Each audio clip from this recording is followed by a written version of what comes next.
So, welcome to the Good Grief Believer podcast. This is Julie Craig. I am meeting today with Walker Posey. We are approaching Grief Awareness Day, which is on August 30th, and I'm really excited that Walker would be willing to talk to us a little bit about what happens as someone goes through the process of memorializing someone who has passed away.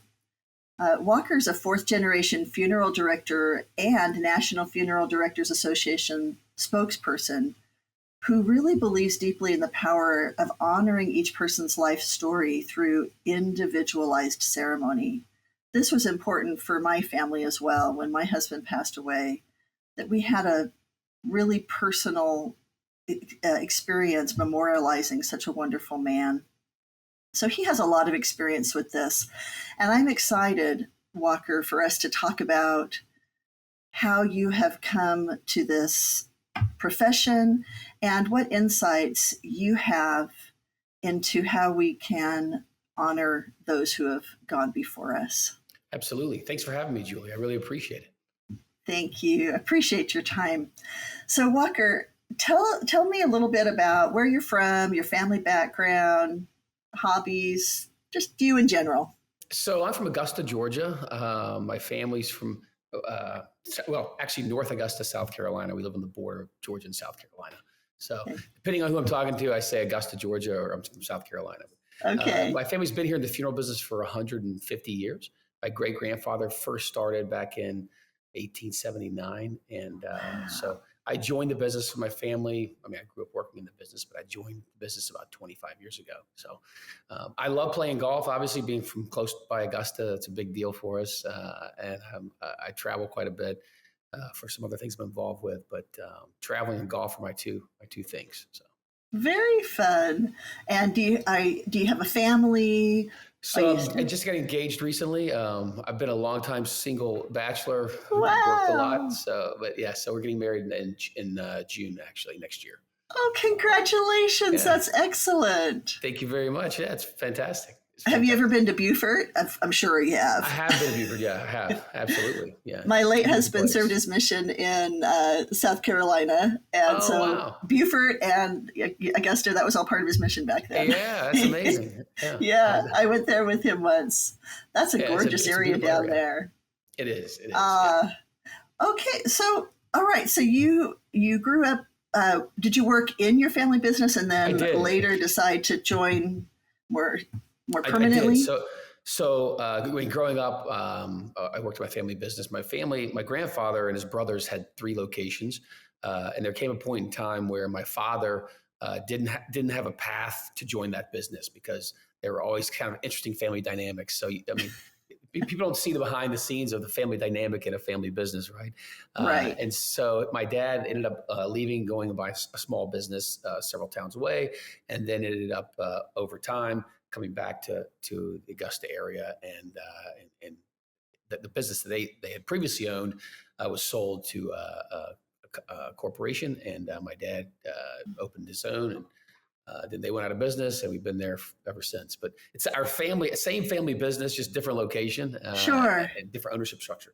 But so then I decided I wanted to go to law school. So I went to BYU for my undergrad. I studied communications and learned how to write pretty good. So then I went to law school at Pepperdine, and I chose Pepperdine for a variety of reasons. But in the course of orientation, the day before class started, my dad called me and said, "Hey, listen, please consider coming back to the family business." And my grandfather had passed away kind of just before that, and I thought, going back to his funeral made me see how much of an impact he had on our community, and I thought, I mean, I'd love to be an attorney, but I really want to go back and serve my community. So I ended up just giving my seat up at law school the day before class started. Someone got lucky and got in, and and I went to mortuary school in Cincinnati for a couple of years, and then came back and joined the business. So, wow. Yeah. Wow. There's so much to unpack there. Yeah, there's a lot there.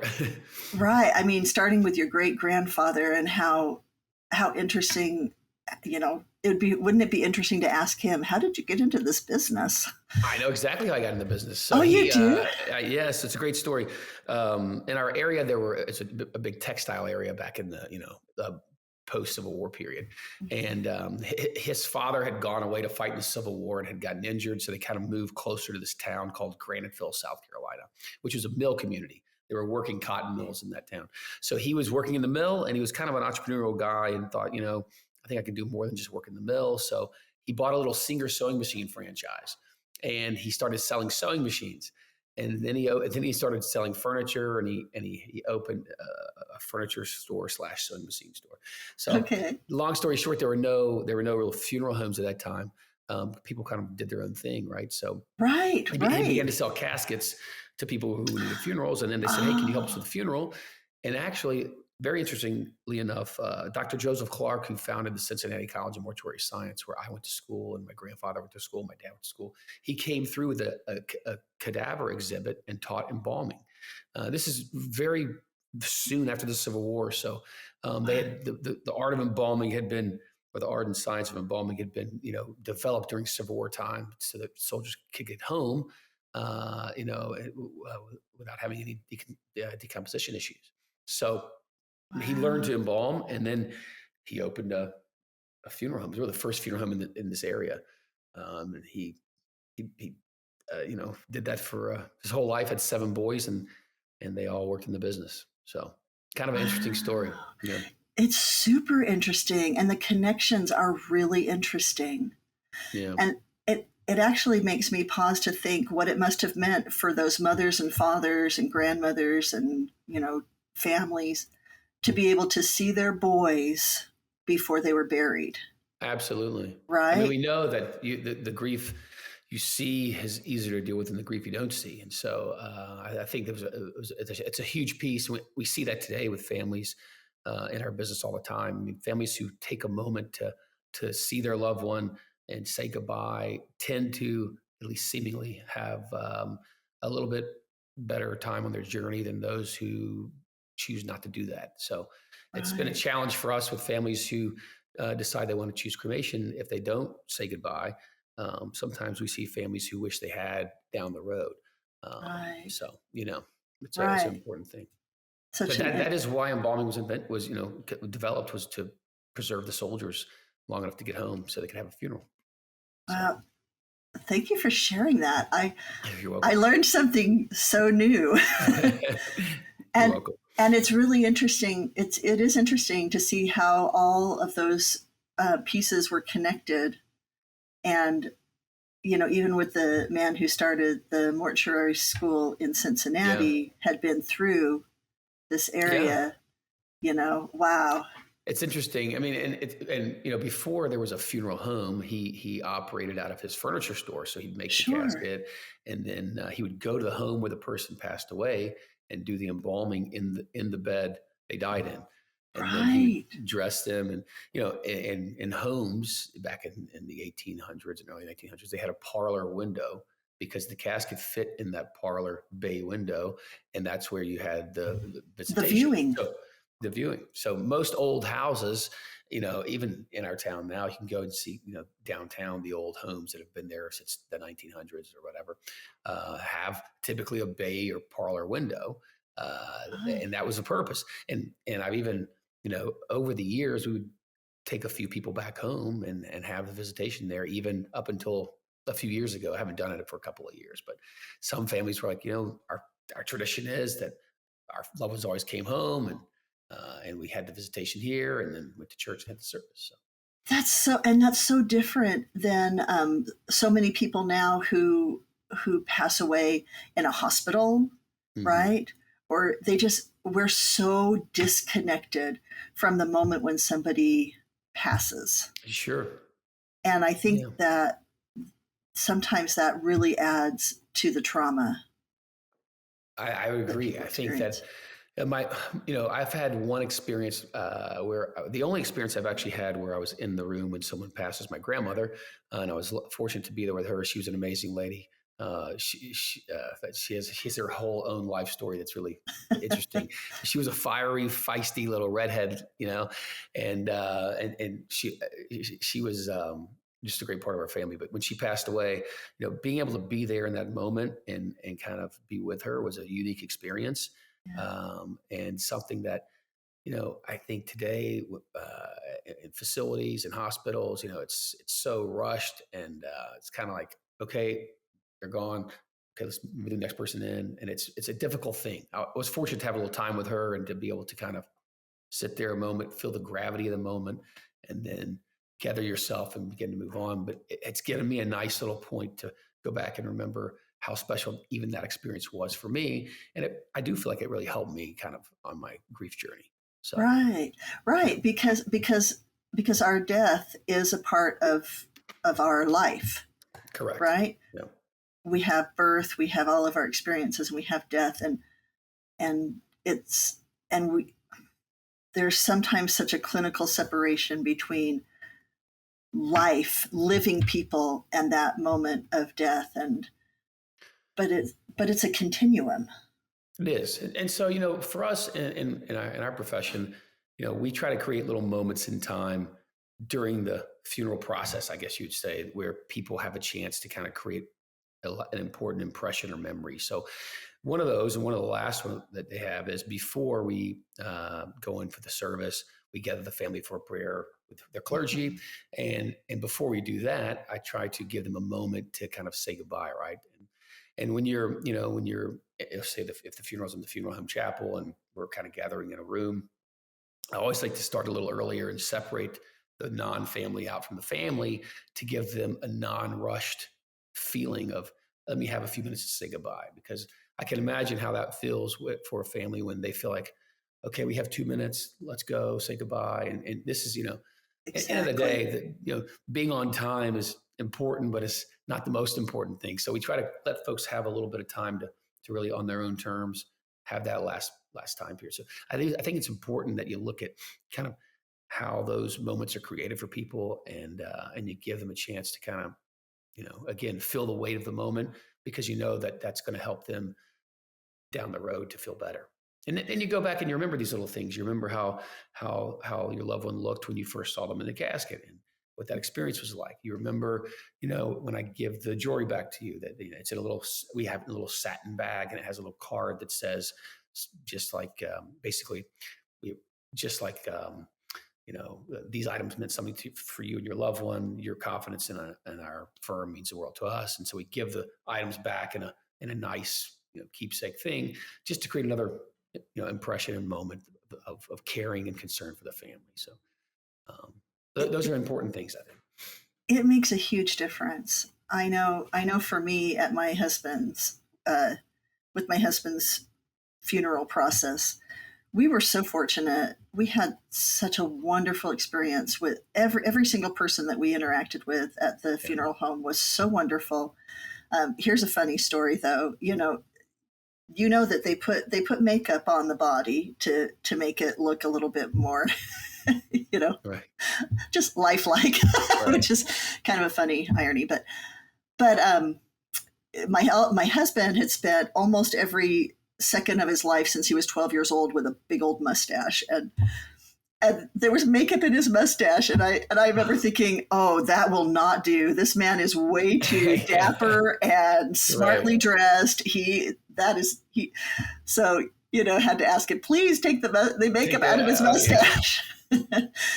um, Absolutely. but yeah, we had that moment with myself and my kids, just being with him, and it's interesting things that it's just an interesting experience to be there with your loved one in at that It is. moment. It's them, but it's not really them, but it's important to have It that is. time. And there's a great book called The Undertaking by Thomas Lynch. Thomas Lynch is a funeral director and an author and a poet. And he grew up in a family funeral home outside of Detroit. But he talks about how, you know, there's this just a shell theory, and clergy always say, oh, don't worry, it's just a shell, just a shell. And he talks about how, as a funeral director, he's seen so many families get so mad and say, I'll tell you when it's just a shell, this is my loved one. And you respect this Yes. person's body. So it's important. We Yes. hear and see all kinds of things in our profession. And the one thing I know is that, it's important that that the person in that casket is someone's loved one, someone's mother, someone's father, someone's wife, whatever it may be. And it's important that we let them grieve on their own terms, and that we let them get through that process, and we don't take those moments away from them. And so a good funeral director thinks ahead, knows what has to happen here in the next 5, 10, 15 minutes, but creates a non-rushed atmosphere and feeling for the family. So while I can be thinking in my head, I know by this time we have to be here, do this, this, and this. The family has no idea. They're just with each other, feeling supported and loved, and getting through their process. So an important point. Yes, thank you. You lost your grandfather right before you started law school. Had you been close to him? How was that experience? Yeah, so my grandfather was a great guy. He was a World War II Navy veteran who loved the water and always had pretty big boats. And we spent the summer, in Hilton Head on his boat. But he was a very well respected funeral director and a very talented one. And still to this day, he's probably one of the most talented embalmers I've ever seen in life. But so I grew up, they actually lived above the funeral home. Okay. Interesting. In an apartment they had forever. And he would, I'd go over to my grandparents' house or go for Christmas, and you're above the funeral home. And so you're playing down the chapel or the casket. Right. Because that's what little kids do. That's what little kids do. But he would take me on funerals with him all the time. And so he let me hop on, put a suit on, and we'd get in the hearse and go where we're going to go and do it. So I grew up seeing my family in this service business. And so I think that had a big impact on me.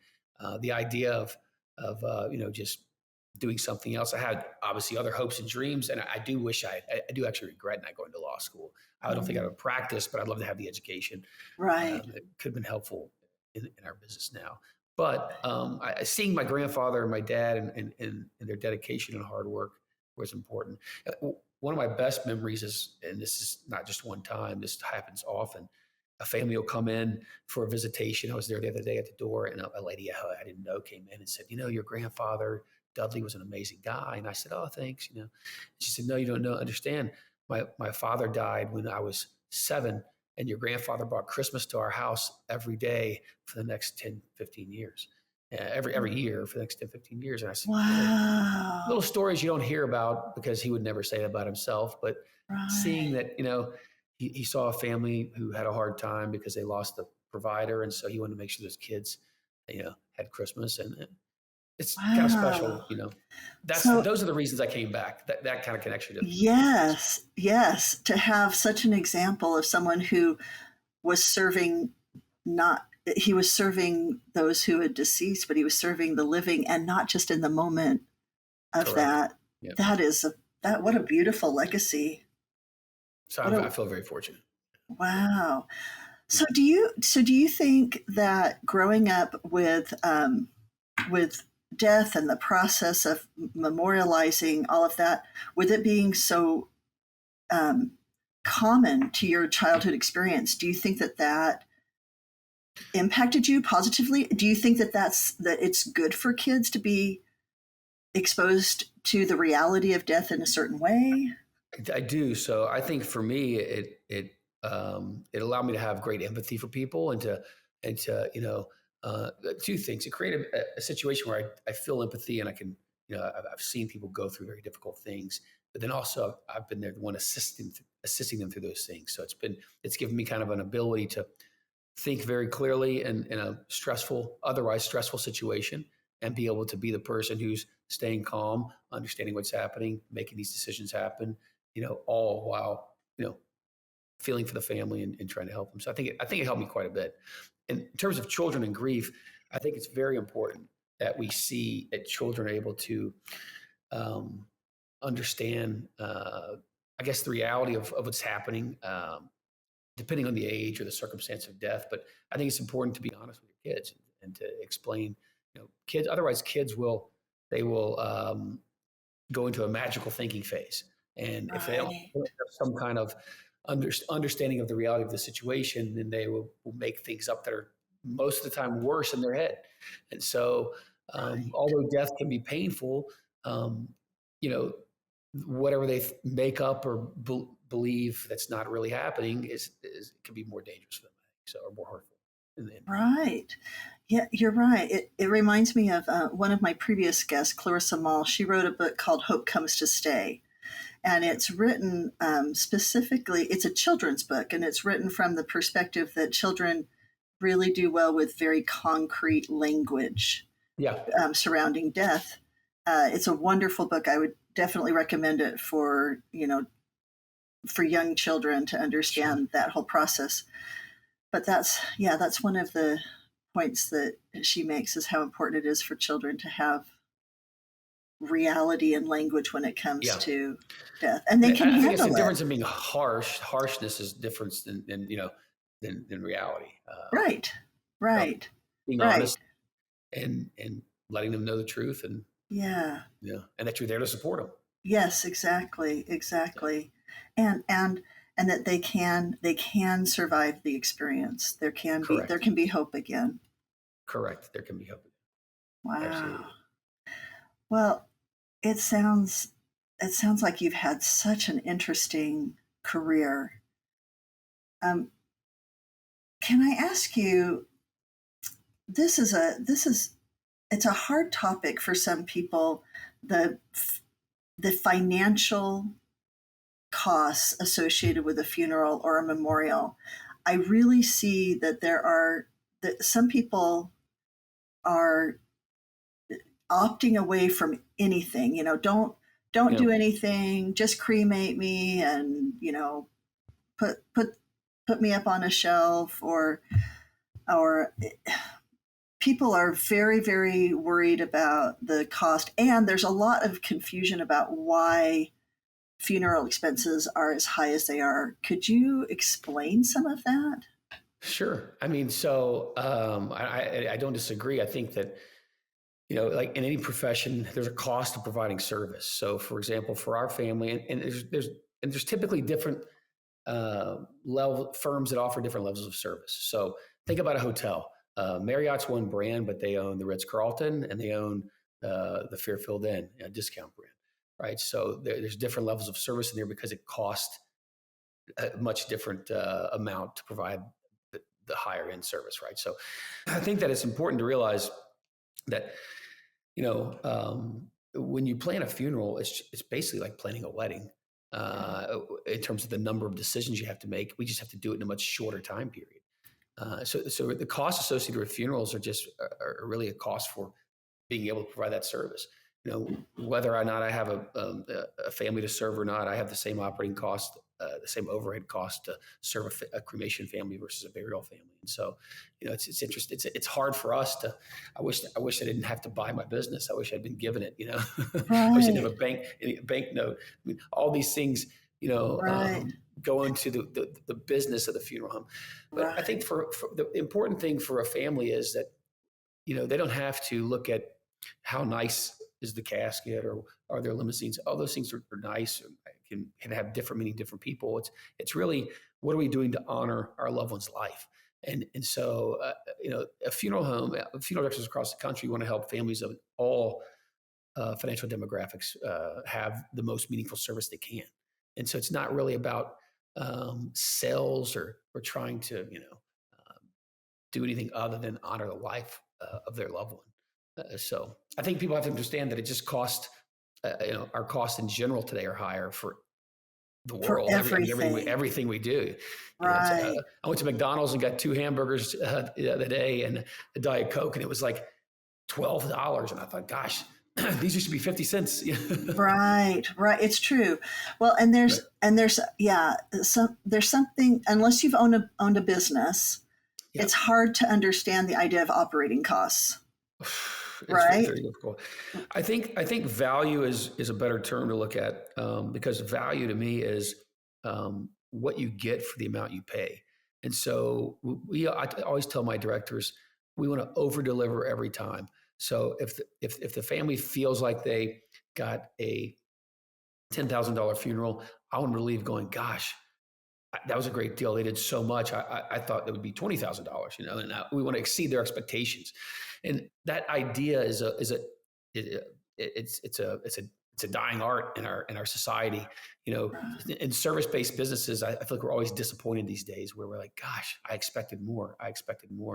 So for us, we get one chance to do this and to provide this event for the family that has a lot of meaning. And so we want to over deliver. And so I think the value proposition is really important. And listen, I think it's important that people in all professions, but especially us, we're accountable to our consumer. So I think as a consumer, you have a right to say, please explain it to me. I want to, understand what's the difference in this Right. and this. I love that. I love that. And and that can be a hard thing to do when you're grieving, to have that presence of mind.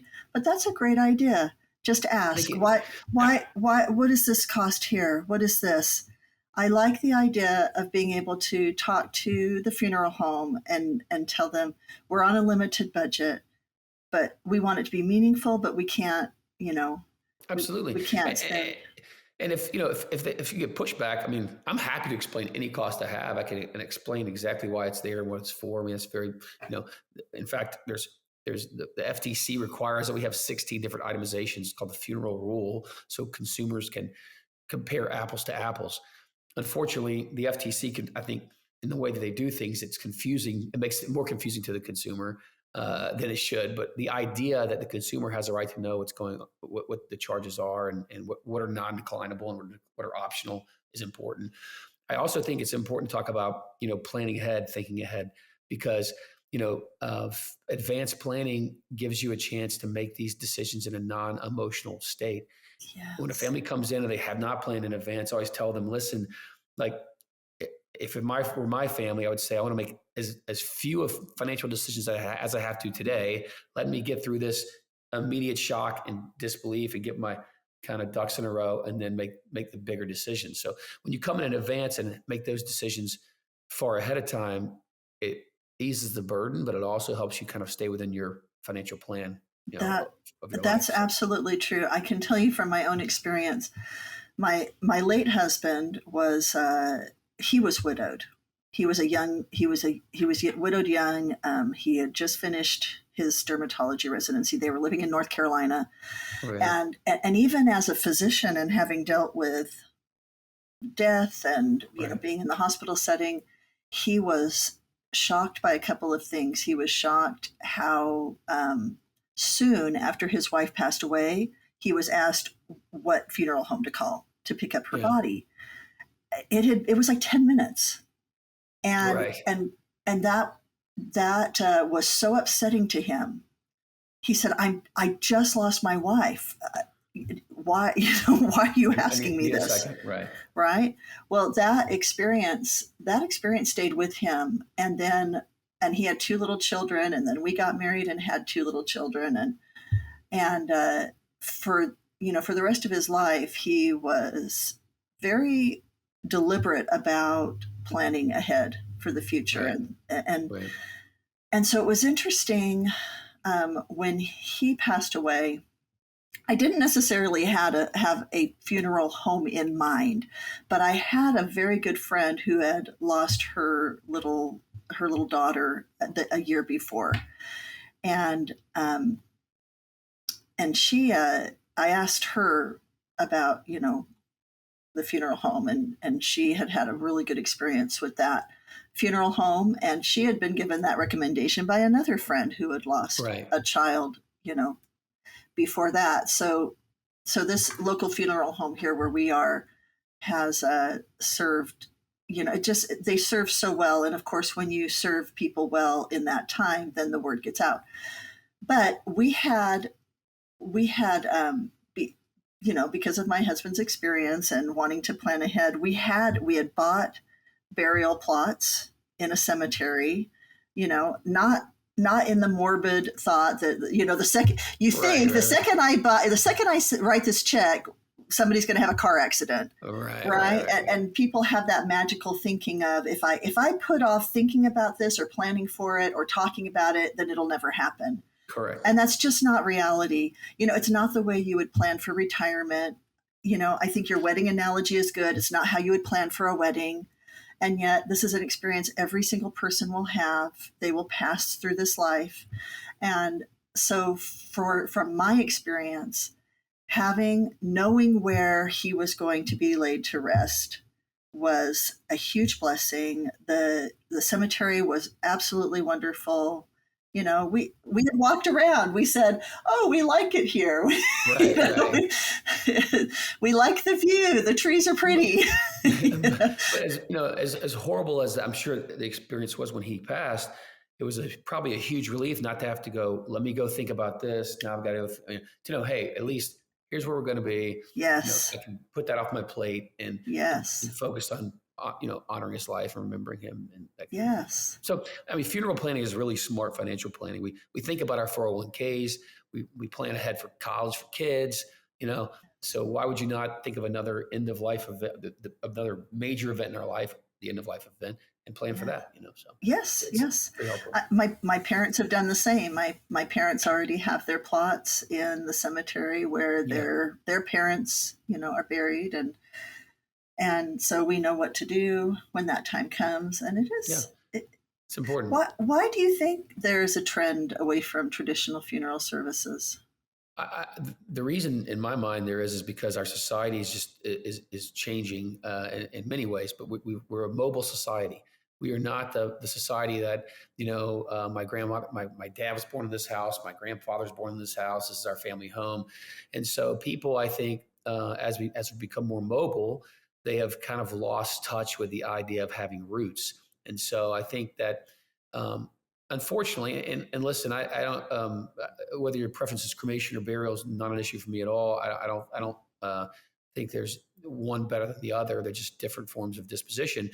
However, I do have pretty strong feelings about permanent memorialization and what you do with the cremated remains, because I think it's so hard for families when they don't have a permanent place to remember. Yes. And I had a family a few weeks ago where they had 7 or 8 urns that now this person, who maybe it's over 3 or 4 or 5 generations, has. And he's like, I can't possibly afford to go bury these in a cemetery. I'd be $100,000 and all this stuff now with 10 or 12 urns. And so it's interesting how there's someone who that becomes a burden for. Right. And I think in terms of grief, it's very hard when you have no place to go to remember. Yes. Some people go, well, I'll go to the ocean. My dad loved the ocean. I think that if you look at what a grief therapist would say, they would say having a place to go to remember is important. I agree. It's an interesting. All I can speak to is my own experience, but I was remarried. My husband is also widowed, and that having that in common has been quite a blessing. And it's interesting. So my husband was buried in a cemetery. We had the plots ahead of time. His wife had also been sick, and her choice was to be cremated, and so he honored that and had but they did choose a place in a cemetery, and she has a marker, and when we go back to his house, where she had passed away, it's very special to be able to go back there and see that spot, right? Yeah. And see her name and say, this person lived, she was here. But it's also interesting that she was extremely private and made a request to have no services, and my husband honored that request. But I think that would have been very hard for me to, as whether as a spouse or a daughter or a sister, her brothers and sisters didn't have a time to gather together and honor her life.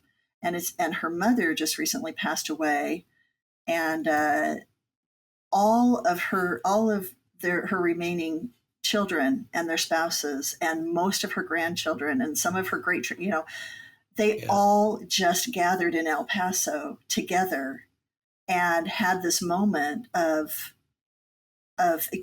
rejoicing in her life, memorializing her life, and I just think it's something to think about, to put out there, how special it was for my husband to go back and be with, Absolutely.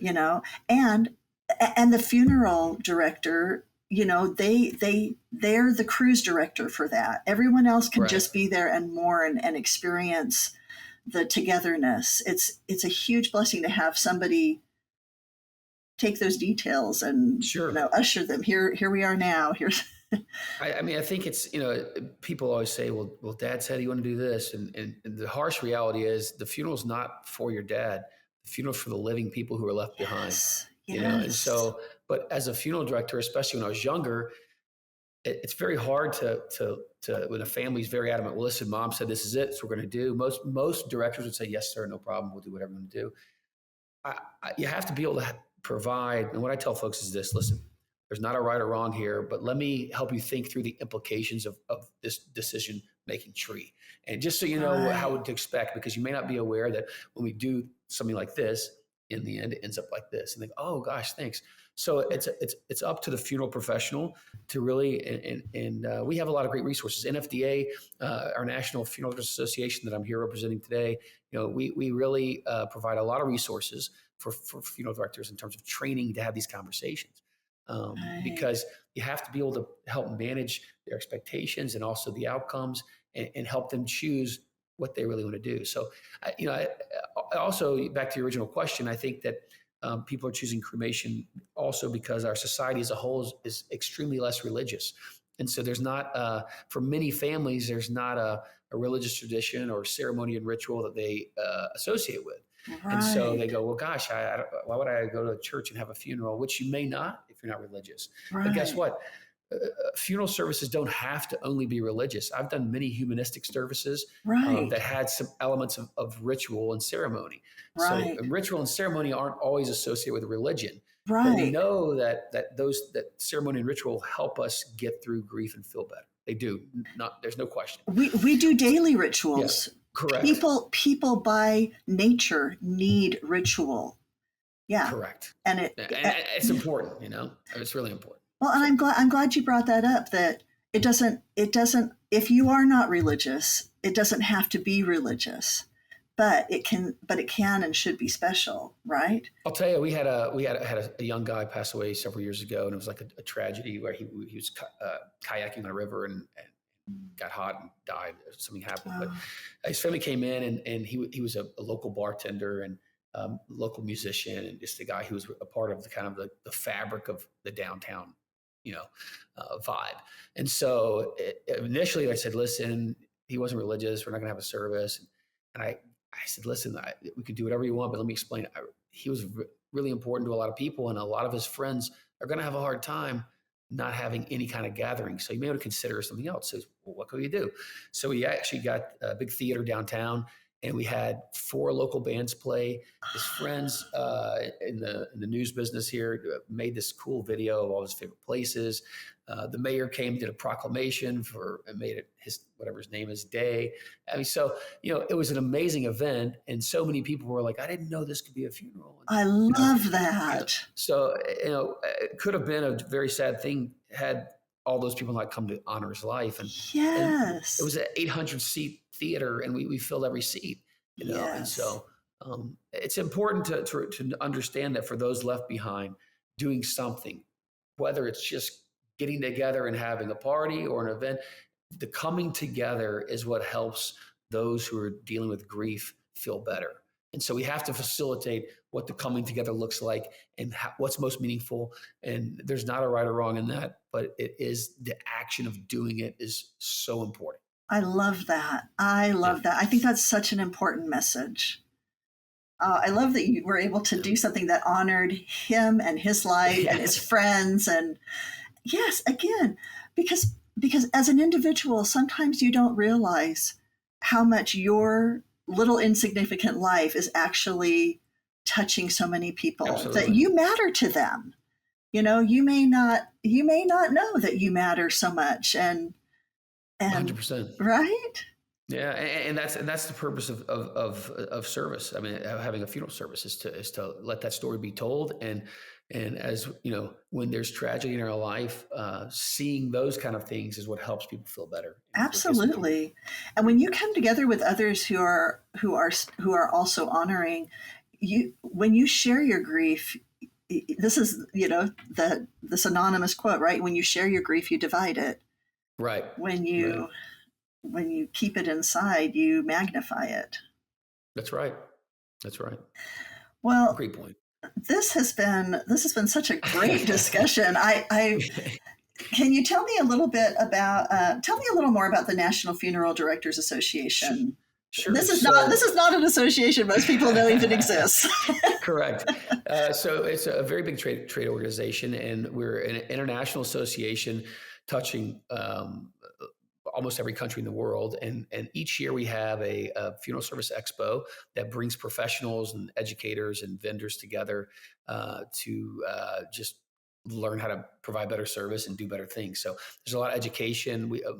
Every state has an education requirement to keep your license active, and so we provide those type of opportunities, and we provide resources for funeral directors. So you know, you have to think of funeral professionals are a lot like police or fire or first responders. We're Right. often called the last responder, but we do that same kind of work, and there's a lot of stress and fatigue. So NFDA provides resources for employers to use with their employees to help them deal with their stress and difficulties. We provide training resources to try to be better professionals. It's a great group, and my family's had a long association. My grandfather was president of our state association. I was a president of our state association. A lot of service to our industry. It's really important. So. Okay, so is there dark humor in the funeral home Yeah. industry?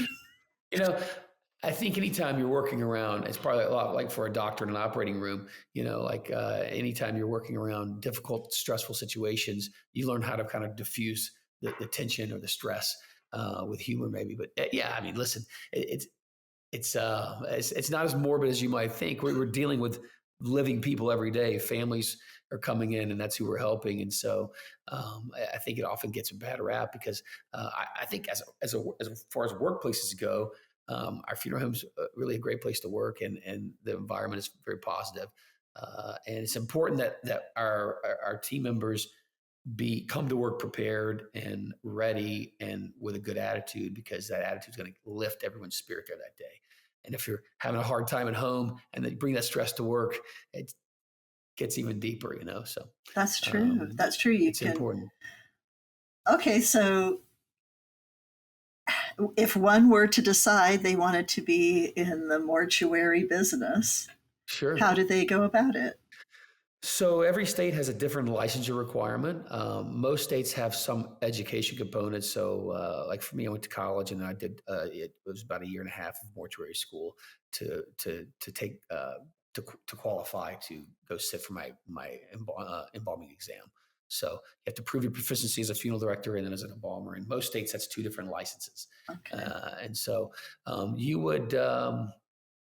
You could choose a mortuary school, and now with the Freedom of Education Act or Fair Education Act, there's a lot of this education is offered in technical schools, and part of it's online. But there is usually a requirement to have training, and then there's you would apprentice. So after mortuary school, I came back and was a registered apprentice under my father, and you learn with hands-on experience, and then you take your exams and you get your license. Wow. So Colorado has no licensure. So you could just hang a shingle and say, I want to be a funeral director and show up. In Colorado. Which is in Colorado, which is a little difficult, but and then Ohio has very high education standard, have a bachelor degrees required, and Wow. so on and so forth. So it just depends, but Wow. the first thing you do is go to your local funeral home and talk to the funeral director and say, hey, what's it really like, and can I shadow you for a day? We have that happen more than you would think, actually. That's a great idea. I think that's great. Yeah. Yeah. And you kind of learn, what you like and don't like. Now, August 30th is Grief Awareness Day. Can you talk about that and how that came to be? Actually, I really have no idea. Okay. The history of Grief Awareness Day. I don't know the history behind it, but I do know that it's, for us, it's important. It's a day that we at our firm say, listen, everyone who we serve is going through grief and difficulty. And today, let's sit back and remember how hard that process is and how important our support is for them. And so, you know, look around at your neighbors, see who may be suffering. And grief comes in a lot of ways. I mean, it's not just from a death of a loved one. People who have divorce have grief. People who have a traumatic event have grief. It's all the same kind of pain. But I think that it's important to look at your neighbors and be that encouraging person when they might need a helping hand, because no one really knows what you're going through but you, right? Right. And so that I think it's a very important day, and I'm thankful that we have it. But I don't know the history of it. I don't know how it came to be. Well, that's something that we're both going to have to do a little research on then. That's right. But I like what you said, that grief comes in many forms. It isn't just through death. And so maybe this August 30th, maybe we recognize Grief Awareness Day by, like you said, looking around, checking in with a neighbor, talking to a friend, and being aware that people are going through something.